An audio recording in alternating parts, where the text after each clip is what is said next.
Kubor ka Batisi TV. Lawan Rashapi da ka Frank Motors. I am Tata Punch. Price starting at 5.80 lakhs. Ringkat bat ka net foodish. Ordar mapi nginwan ra amangi hakir dob yeng jongpi. Kinong tre jong ka Frank Motors Shillong. Hakas ngi sajang ka arpnyo trek unailar arajar arpuar. Kila Pyllait Paidbah ke kali berthamai kibekan top ya ke kali Nexon XM Plus petrol manual ke XMA Plus petrol automatic ke XM Plus diesel automatic bat ke XMA Plus diesel automatic. Kirong juga kali kibadan mentah kilong ke Calgary white ke Daytona grey ke flame red bat kerong foliage green bat kedua jengki ni kali kalong nadu kendai pon nyo pesan lak shaneng. And today I welcome you all to Frank Motors, an authorized dealership of Tata Motors Passenger Vehicles Limited. So, celebrating our leadership position in the SUV segment, Tata Motors, in one of India's leading automotive brands, today introduced a star-rated Nexon XM Plus S.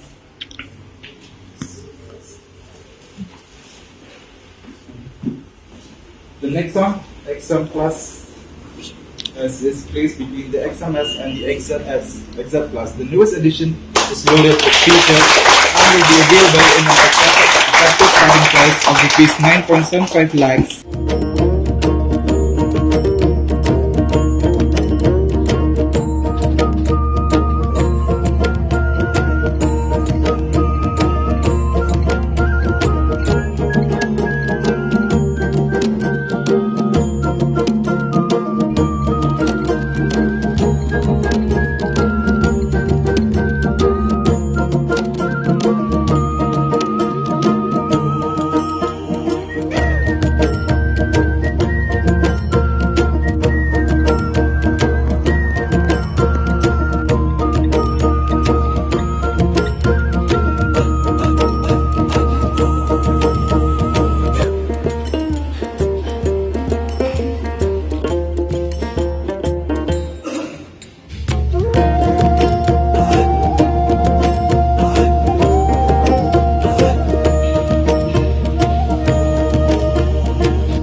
Respect.